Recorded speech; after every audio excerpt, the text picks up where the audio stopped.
આસ્થાલય બિઝનેસમાંથી શૈલેષ સોંકાણી હું આપનું હાર્દિક સ્વાગત કરું છું।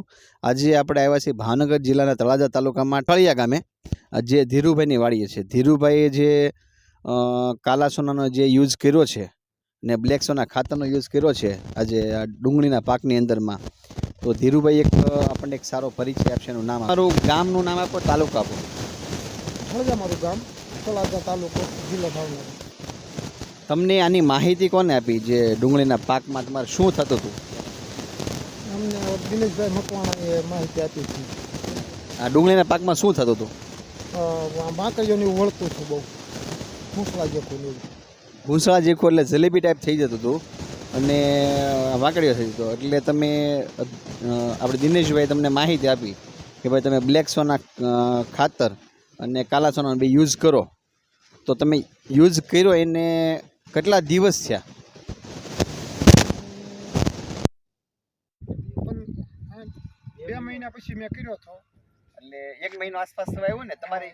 તમારી 110 દિવસની ડુંગળી થઈ છે, એટલે તમે મતલબ 2 મહિના એટલે લગભગ કમસે કમ 1 મહિના 8 દિવસ 60 દિવસ તો હોય ત્યારે એટલે યુઝ કહેવાય ને। તો એમાં તમને ડિફરન્સ કેટલો સારું લાગ્યું અમને એમાં કે દવા સાઈડ પછી ખાતરને દવા નાખ્યા પછી તમને સારું લાગ્યું? અને પહેલાં બાફિયાનો પરિણામ કેવું હતો? હતો બે, અત્યારે કેવું છે? તો ખેડૂત ભાઈઓને એક પહેલાં બતાવો તો ડુંગળી આપણે આ 110 દિવસની છે, તમે જુઓ સાંક્યું છે આ, કોઈ હા બી વાવેલું છે, ઓલું નથી, ખાલી છાંટી જે બી વાવીને જે કરેલી છે આ એ ડુંગળી 110 દિવસમાં તમે જુઓ। ને પહેલાં ગ્રોથ કેવું?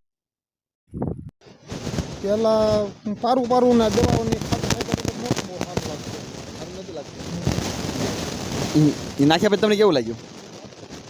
ઓકે, આજે આ તમારા ભાગ્યા છે કે તમારા દીકરા છે? ભાગ્યા છે। આની પર તમે એવો તમને આમાં કેવું લાગ્યું તમે આ કર્યા પછી? અમને તો આમાં બહુ સારું લાગ્યું છે। પહેલાં તો નહોતો સારું, ખાતર ને દવા નાખ્યા પછી દડા પણ સારા થયા છે અને લોદર પણ સારા થઈ ગયા। હાલની તકમાં પાકી ગઈ તોય પણ લોદર સારા। તો ખેડૂત ભાઈને તમે શું કહેવા માંગો? આ વસ્તુ શું કરે, વપરાય કે નહીં વપરાય, બહુ સારી છે।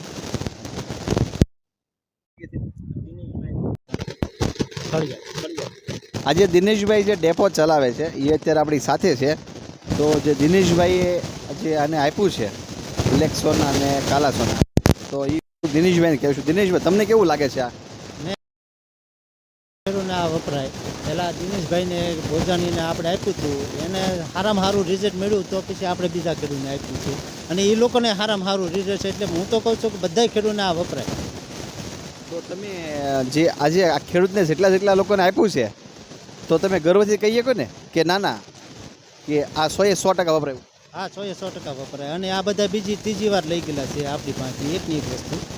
હા, ખાસ કરીને તો એક છે, કોઈ પણ પ્રોડક્ટ તમે લો ને તો તમારો રિપીટ ઓર્ડર આવે ને એ તમારે માનવું કે સક્સેસફુલ કહેવાય કોઈ પણ વસ્તુ।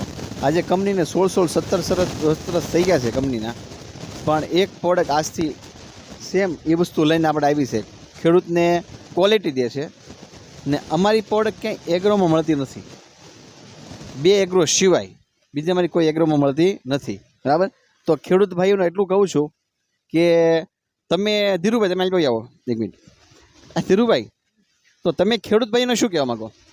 ખેડૂત ભાઈને વપરાય, વપરાય। અને બીજું એક એ તમને કહું કે જે તમે રાસાયણિક જે વાપરતા તો એમાં ખર્ચામાં તમને કેટલો ડિફરન્સ પડે છે? ઘણો બધો ફેર પડે છે। તો આ સસ્તું પડે કે એવું ખરું ને? સસ્તું પડે ને? ખેડૂત ભાઈને આપણે એટલું આપણે કહીએ છીએ કે અમારી આવીને એવી પ્રોડક્ટ અને લેતા રહેજો, ગ્રુપમાં મોકલતા રહેજો, શેર કરતા રહેજો ને જય જવાન જય કિસાન।